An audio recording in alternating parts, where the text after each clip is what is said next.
Blessed Mary Emilia Richelme and Zayas, Virgin. December 10.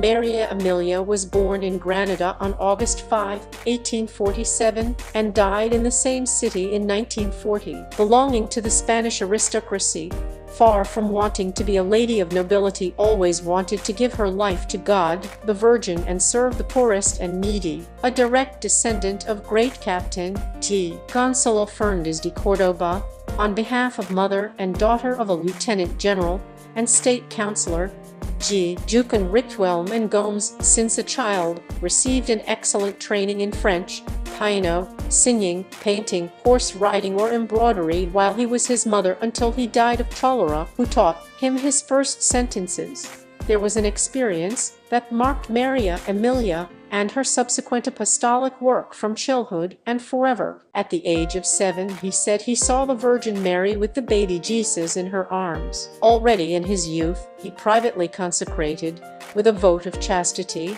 his virginity to the Virgin of Carmen. According to the Royal Academy of History, due to his father's military positions, he had to change homes several times. Wherever he went, he gathered groups of children to whom he explained the Catholic faith, told them about the Mass, confession, love for the Virgin.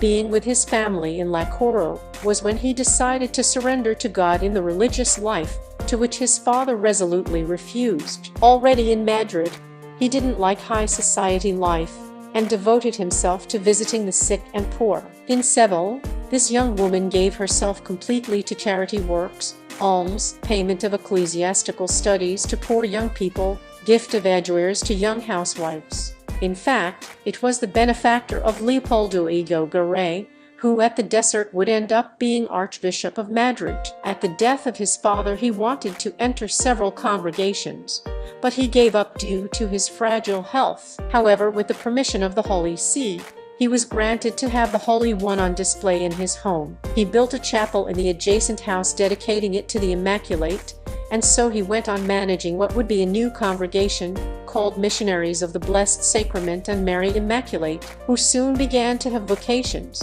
In 1896, the impositions of the habits of the first 7 novices and the perpetual profession of Maria Emilia Richelme as the founding mother took place.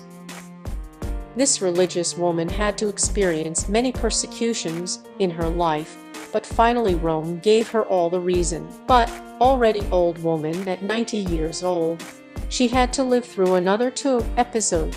It was 1936, and the Spanish Civil War broke out.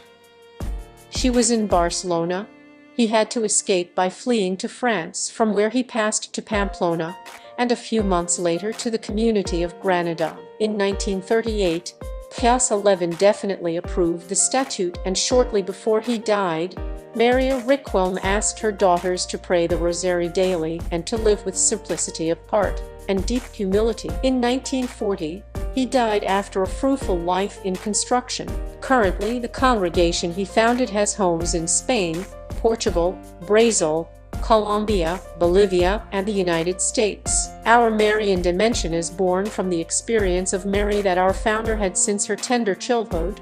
She is the one who lives and instills all this love to the Virgin Immaculate, calls her mother, our everything after God, states the congregation. Also, remember that Maria Emilia puts herself under the protection of Mary and considers her as the superior of the congregation.